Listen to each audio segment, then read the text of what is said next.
I welcome you all for 9th standard social science class. Geography first lesson, lithosphere 1, endogenetic process. What's the meaning of endogenetic process? The internal part of the earth is called endogenetic process. Now we are going to learn about learning objectives. The spheres of the earth, the internal structure of the earth, the rocks, types and its cycle. First one, introduction. The earth is a unique planet of the solar family. The earth is composed of the four spheres, namely the lithosphere, the atmosphere, the hydrosphere and the biosphere. This lesson focuses on the internal process of the earth. The sequence of lessons generally follows the spheres of the earth system in a comprehensive manner.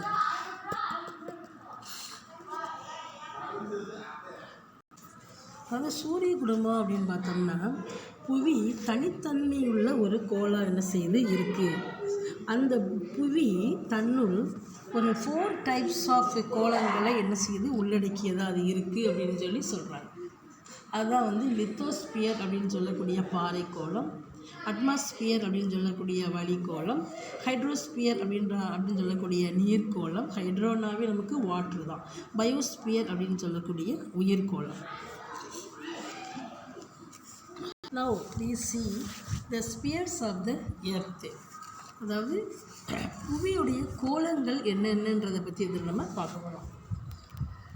The earth surface is a vast area of 510 million square kilometers where 4 spheres of earth interact. The abiotic spheres are the lithosphere, atmosphere and hydrosphere. The biotic sphere is the biosphere. Together these spheres constitute the planet Earth. அதாவது புவியினுடைய மேற்பரப்பு அப்படின்னு பார்க்கும்போது மொத்த பரப்பு அப்படின்னு பார்த்தோம்னா 510 million சதுர கிலோமீட்டரில் இருக்குது. இந்த புவியினுடைய 4 கோளங்கள்னு சொல்லக்கூடிய இந்த லித்தோஸ்பியர், அட்மாஸ்பியர், ஹைட்ரோஸ்பியர், பயோஸ்பியர், இந்த 4ம் ஒன்றுக்கொன்று தொடர்புடையதாக அது என்ன செய்து இருக்குது. இதில் உயிரினங்கள் வாழக்கூடிய ஒரு பிளானெட்டு, ஒரு கோளம் எது அப்படின்னு பார்த்தோம்னா இந்த நம்ம உயிர்கோளம் அப்படின்னு சொல்லக்கூடிய இந்த உயிர்கோளம் அப்படின்னு நம்ம இதை சொல்லலாம். அதாவது இந்த கோளங்கள் அனைத்தும் ஒன்று சேர்ந்ததே என்ன அப்படின்னு சொல்கிறாங்க, ஒரு புவி கோளம் அப்படின்னு சொல்கிறாங்க. The lithosphere is the solid outer part of the earth. The atmosphere is the thin layer of the gases that surrounds the earth. The hydrosphere is the watery part of the earth's surface, including oceans, rivers, lakes and water vapor. The biosphere is the layer of earth where life exists. அதாவது என்ன சொல்கிறாங்கன்னா புவியினுடைய திடமான மேற்பரப்பு நம்ம என்னன்னு சொல்கிறோம், லித்தோனாவே கல், பாறை தான், அதனால் அது பாறை கோளம். புவியை சூழ்ந்திருக்கக்கூடிய வாயுக்களாலான ஒரு லேசான லேயர் என்னன்னு சொல்கிறோம், அட்மாஸ்பியர், வாயுக்கோளம் சொல்கிறோம். புவியினுடைய மேற்பரப்பில் ஓஷன்ஸ் சொல்லக்கூடிய பெருங்கடல்கள் இருக்கும், ஆறுகள் இருக்கும், ஏரிகள் இருக்கும் மற்றும் நீராவி போன்றவற்றால் ஆன நீர் பகுதி, அதைத்தான் நம்ம என்னன்னு சொல்கிறோம், நீர்க்கோளம் அப்படின்னு சொல்கிறோம். இப்போ உயிரினங்கள் வாழக்கூடிய ஒரு லேயர் எது அப்படின்னு பார்த்தோம்னா இந்த பயோஸ்பியர், அதைத்தான் நம்ம உயிர்கோளம் அப்படின்னு சொல்கிறோம். Yes, now we see about structure of the earth. புவியினுடைய அமைப்பு எப்படி இருக்குன்றதை பற்றி இப்போ நம்ம பார்க்க போகிறோம். The outer surface and the inner core of the earth are totally different in their nature and structure. The structure of the earth's interior is divided into 3 layers, namely the crust, the mantle and core. அதாவது புவியினுடைய மேற்பரப்பு, உட்பரப்பு, அதனுடைய தன்மையாக இருக்கலாம் அல்லது அதனுடைய அமைப்பாக இருக்கலாம், இரண்டிலையுமே ஒன்றுக்கொன்று வேறுபட்டு காணப்படும். அப்போ புவியினுடைய உள் அமைப்பு அப்படின்னு பார்த்தோம்னா அதைத்தான் மேலோடு அப்படின்னு சொல்கிறோம். கவசம் அதை சுற்றி இருக்கக்கூடியதை சொல்கிறோம். அதுக்கடுத்து கோர் அப்படின்னு சொல்லக்கூடிய கருவம் அப்படின்னு 3 பிரிவை என்ன செய்கிறாங்க, பிரிக்கிறாங்க. The first one explain about the crust. The crust is the outer layer of the earth. நாம் வாழும் பூமியினுடைய மேல் அடுக்கத்தான் நம்ம புவியுடைய மேலோடு அப்படின்னு சொல்கிறோம். It is the skin of our earth which ranges between 5 to 30 kilometer.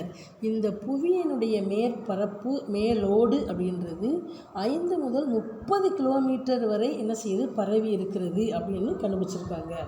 It is the solid and rigid layer of the earth. The thickness of the crust is greater below the continent than the ocean floor. அதாவது இந்த புவியுடைய மேலோடு தம்பி solid திடமாகவும் இறுக்கமாகவும் இருக்கும் அப்படின்னு சொல்கிறாங்க. கடலடி தளத்தை, அதாவது ocean ஃப்ளோர்னு சொல்கிறோம்ல, அந்த கடலடி தளத்தை விட கண்டப்பகுதியில் உள்ள புவி மேலோடானது அதிக தடிமனுடன் என்ன செய்யப்படுகின்றன, காணப்படுகின்றன.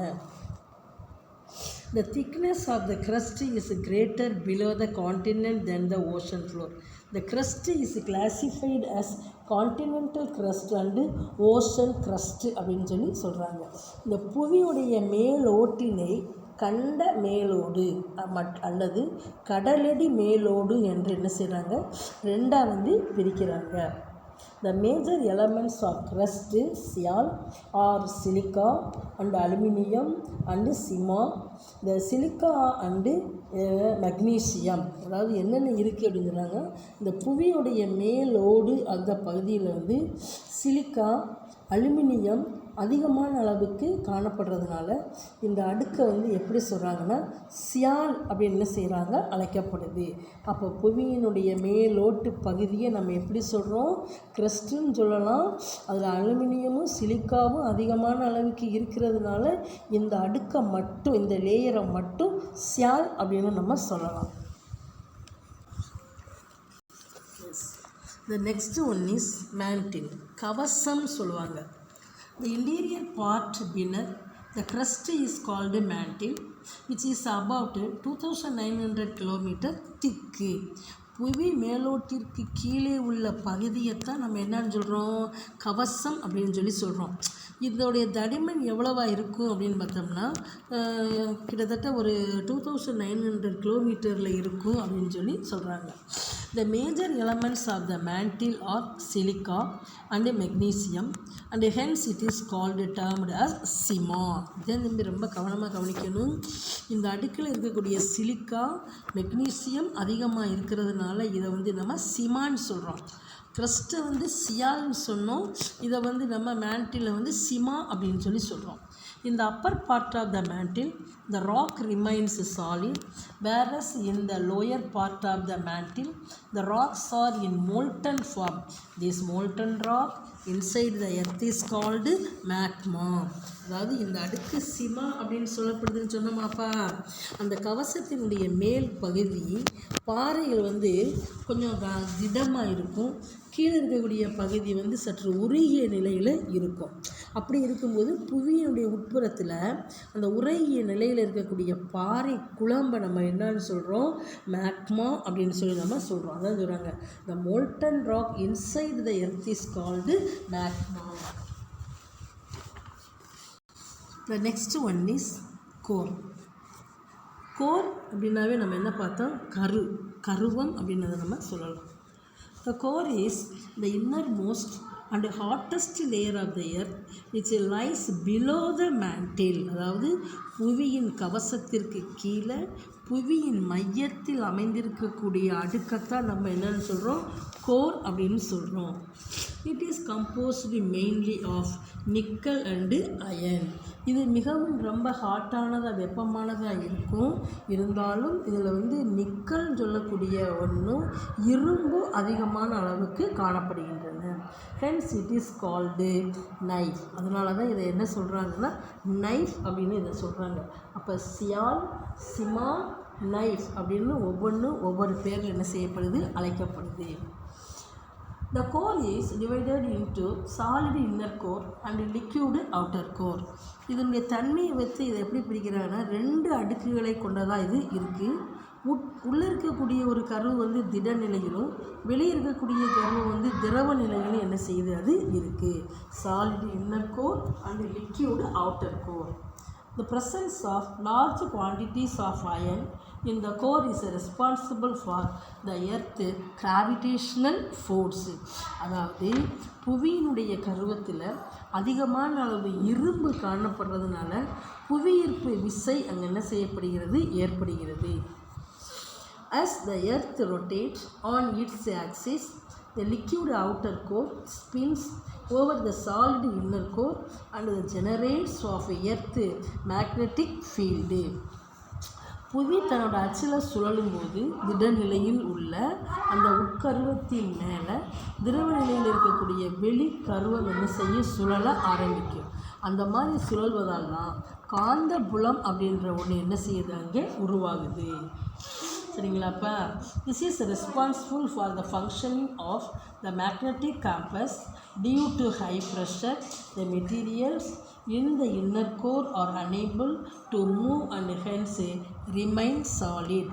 இந்த மாதிரி காந்த புலம் அதிகமாக இருக்கிறதுனால காந்த திசை காட்டும் கருவி செயல்பட இது ஒரு காரணமாக இருக்குது அப்படின்னு சொல்லி சொல்லலாம். Next we see about the rocks. The crust is a storehouse of rocks.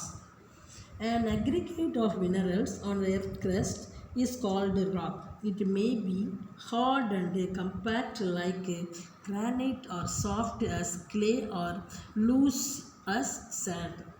அதாவது ராக்ஸ் அப்படின்னாவே நமக்கு பாறைகள் அப்படின்னு தெரியும். இந்த புவியுடைய மேலோடு பாறைகளின் ஒரு உறைவிடம் அப்படின்னு சொல்லலாம். தாதுக்களுடைய கலவையைத்தான் நம்ம என்னன்னு சொல்கிறோம் பாறை அப்படின்னு சொல்லி சொல்கிறோம்.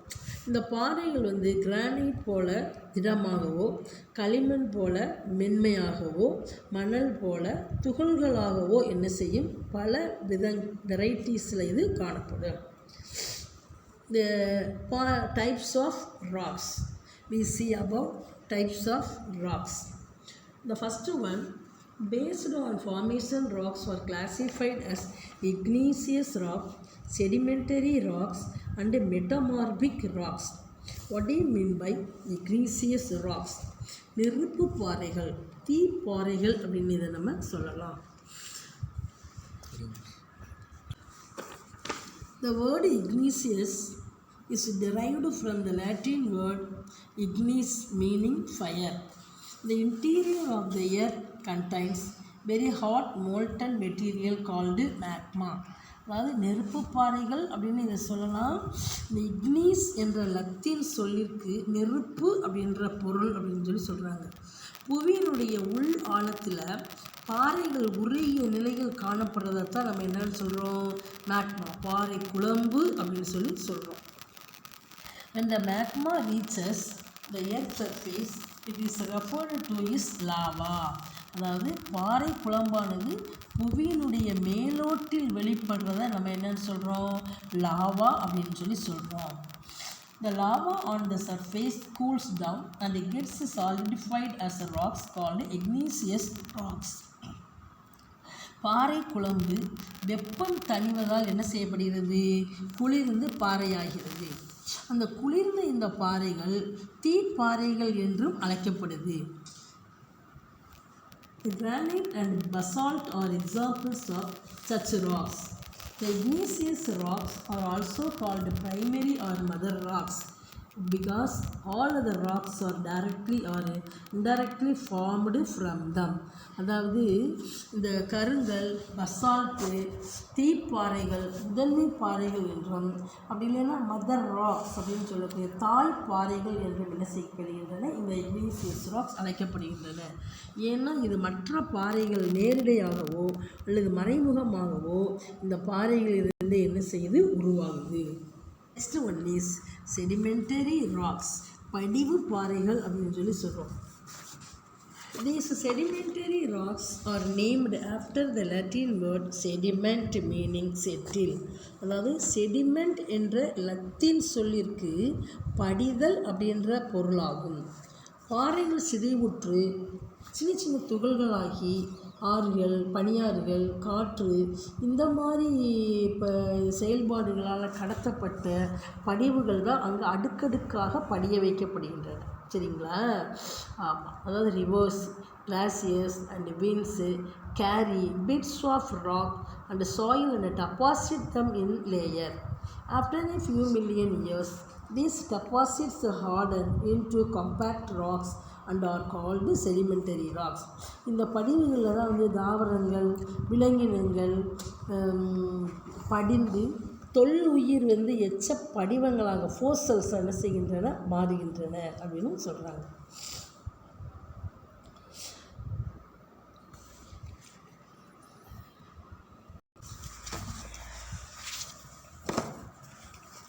is metamorphic rocks. The term metamorphic is derived from the word the metamorphosis, which means change of form. When igneous or sedimentary rocks are subjected to extreme heat and pressure, they undergo a complete change in their form and character. That is, in course of time, granite and get transformed to igneous basalts, to schists, limestones, to marble and sandstone, to quartzite. அதாவது last ஒன்று நம்ம எதை பார்த்து பார்க்குறோம் அப்படின்னு பார்த்தோம்னா metamorphic rock, உருமாறிய பாறைகள், அதாவது மாற்று உருவ பாறைகள்னு சொல்லலாம். இந்த மெட்டமார்பிக் அப்படின்ற சொல்லுப்பா மெட்டாமார்பிசஸ் அப்படின்ற சொல்லிருந்து வந்தது அப்படின்னு சொல்கிறாங்க. இதன் பொருள் என்ன? மெட்டாமார்பிக் அப்படின்னாவே மாறுறது, ஒரு நிலையில் இருக்கக்கூடிய ஒரு ஸ்டேஜ் இருக்குது இன்னொரு ஸ்டேஜுக்கு மாறுறது. ஏன் அப்படி மாறும் அப்படின்னா தீப்பாறைகள், படிவு பாறைகள் ஏற்கனவே பார்த்தோம்னா நம்ம செடிமெண்ட்ரி ராக்ஸ், இக்னீசியஸ் ராக்ஸ் அப்படின்னு பார்த்தோம் பார்த்தீங்களா. இந்த தீப்பாறைகளும் படிவு பாறைகளும் அதிக வெப்பத்திற்கும் அழுத்தத்திற்கும் உட்படும் போது தான் அதனுடைய அமைப்பும் அதனுடைய குணாதிசயங்களும் என்ன செய்யப்படுகின்றன, மாற்றமடைகின்றன. அப்போ ஒரு கிரானைட்டில் ஒரு இக்னீசியஸில் இருந்து ஒரு செடிமெண்டரியில் இருந்து வேறுபடக்கூடிய ஒன்றைத்தான் நம்ம என்னன்னு சொல்கிறோம், இந்த மெட்டாமார்பிக் ராக்ஸ் அப்படின்னு சொல்லி சொல்கிறோம்.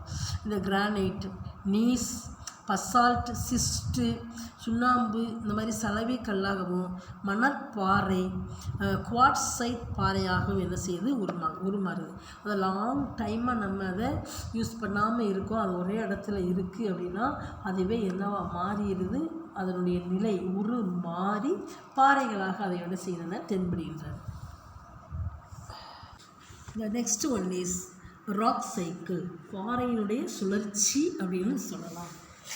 The rock cycle is a continuous process through which igneous, sedimentary and metamorphic rocks are transformed from one form to another. அதாவது பாறை சுழற்சி அப்படின்னு சொல்கிறோம்ல தம்பி, அது ஒரு தொடர் நிகழ்வு அப்படின்னு இதை நம்ம சொல்லலாம். இந்த சுழற்சியினால தான் தீப்பாறைகள், படிவு பாறைகள், உருமாறிய பாறைகள் ஒரு அமைப்பில் இருந்து மற்றொன்றாக என்ன செய்கின்றன, உருமாற்றம் அடைந்து கொண்டே இருக்கின்றன. சரிங்களா தம்பி? எஸ். நெக்ஸ்ட் ஒன் பாரு. Lithosphere and crust are not the same. The lithosphere includes the crust and the uppermost part of the mantle. அதாவது பாறைக்கோளம் மற்றும் புவியுடைய மேலோடு இவை இரண்டும் வெவ்வேறானவை அப்படின்றத நம்ம ஏற்கனவே பார்த்தோம். அதாவது புவியுடைய மேலோட்டினையும் கவசத்தினுடைய மேல் பகுதியையும் உள்ளடக்கியது தான் இந்த லித்தோஸ்பியர் அப்படின்னு சொல்லக்கூடிய பாறைக்கோளம் அப்படின்னு டூயினோவில் கொடுத்துருக்காங்க. All terrestrial planets have lithosphere. The lithospheres of Mercury, Venus and Mars are much thicker and more rigid than that of the Earth.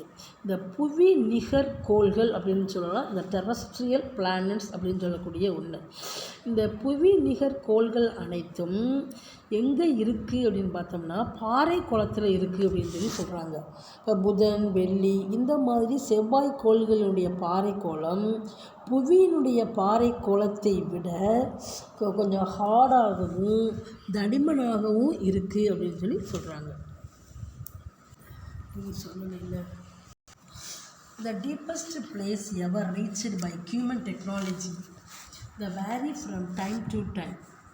Till 2011, Kola super hole in